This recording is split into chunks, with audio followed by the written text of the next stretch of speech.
Hello mga kol, welcome back na naman dito sa ating YouTube channel. For today's video mga kol, pakita natin yung ating unit na bagong finish DE17V 4x4 manual transmission RO6 engine VVT 12 valve. So non-turbo siya mga kol. So check natin mga kol, din tapusin natin yung video para malaman natin kung magkano ang presyo sa ganito ang setup. Makita natin yung unit natin is high roof, yan fully tinted.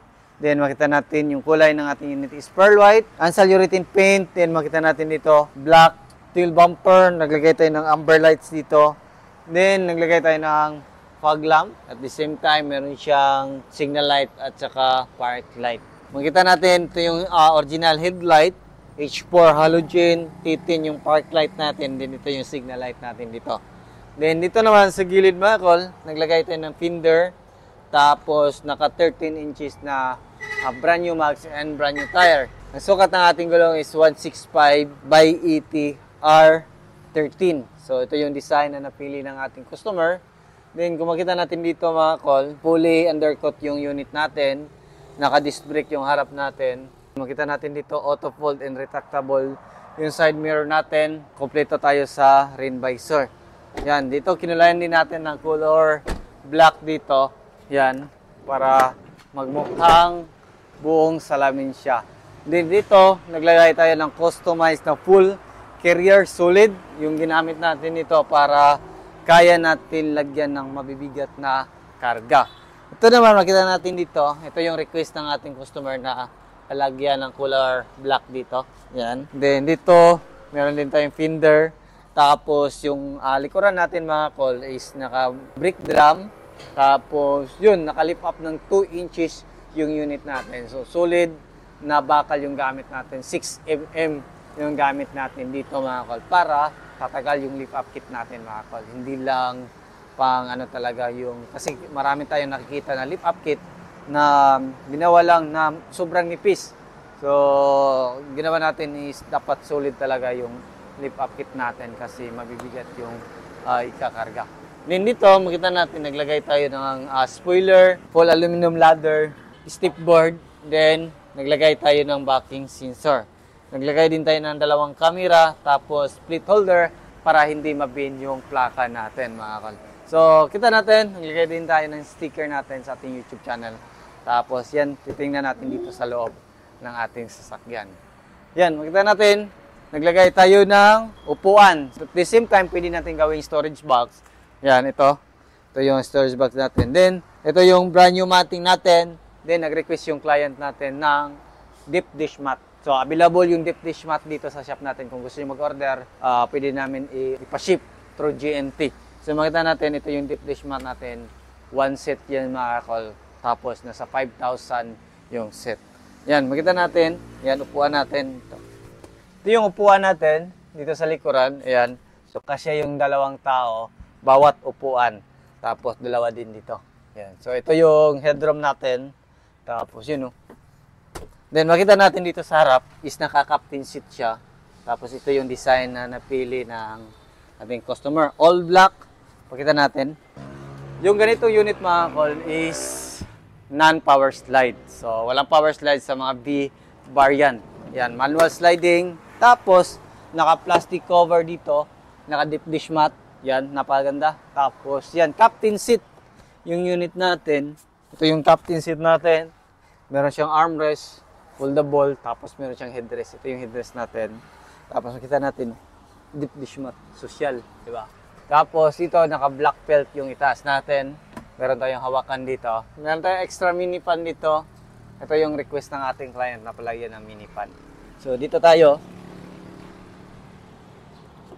Dito makita natin yung ating jack at saka tire range. Ayan, yan yung freebies natin mga kol. Then pakita natin yung spare tire dito. Baka makalimutan natin. Yung spare tire natin mga kol nasa ilalim. Dito yung ikotin natin gamit yung ating tire range. Power window, yung mga sliding natin. All power mga kol. Tapos auto fold and retractable. Tapos meron tayong bottle holder dito. Tapos meron tayong extra lagayan. Ito ay stock original lang to. Tapos, yan, makita natin, meron siyang cup holder dito. Tapos, yun, ito yung upuan. Naka-deep dish mat din dito. Ito yung ating clutch pedal, brake pedal, din yung ating accelerator pedal. Alam niyo ba na yung mga D17V na variant is napakatipid sa gas. So, yung kagandahan nito is full electronic na yung kanyang pedal, hindi na yung typically na yung dating mga cable na or dating mga accelerator na naka-cable type. Ito is naka-sensor na, kaya tipid sa gas. Yan, makita natin steering wheel stock. Tapos yun, makita natin yung ating fog lamp switch, headlight adjuster, then yung ating 4x4 switch. Yan, push button. So ito yung tinatawag na part-time 4x4. Kayo yung mamili kung kailan nyo kailangan yung 4x4. Pindutin nyo lang to. Tapos pag naka-city drive or highway, kung hindi naman kailangan yung 4x4, is 4x2 yung gagamitin natin. Yan. So, kita natin, dashboard, back to original. Tapos, yun, naka-dashcam tayo. Tapos, naka 9 inches under touchscreen stereo with reverse camera. 5-speed manual transmission yung unit natin. Aircon switch. Yan, aircon switch natin din yung blower switch natin, mga kon. So, ayan, meron tayong charging port dito. Ito, pagsamantala, yung gamit natin para dito sa ating dashcam.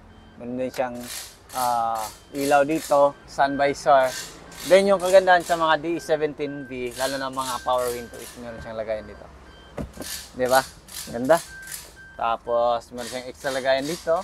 Yan. Handbrake. Meron siyang headrest dito. Then ito yung upuan natin, napakaganda ng design. Simple lang mga kol, pero napakaganda. So subukan natin yung makina natin, paandarin natin. So apakan na natin yung clutch pedal para mapaandar natin. Yan. So naka-andar na. Silipin natin yung makina natin. Off lang natin yung volume para iwas copyright. Yan. So, cold start. Yan. So, ito yung makina natin mga kol. So, non-turbo. So, makita natin, mataas pa yung RPM niya ngayon. Kasi naka-cold start. Yan yung ano niya. Yan. Kabok. Ayan. Tapos, yan. Ito yung ating injector. Sa dalawa tatlo. Then yung ating VVT solenoid. PCB valve, dito tayo mag-refill ng ating engine oil. Dito yung ating spark plug at saka ignition coil, temperature sender, oxygen sensor, camshaft sensor nandito. Yan yung camshaft sensor natin mga kol sa mga RO6E. Tapos dito, socket sa knock sensor.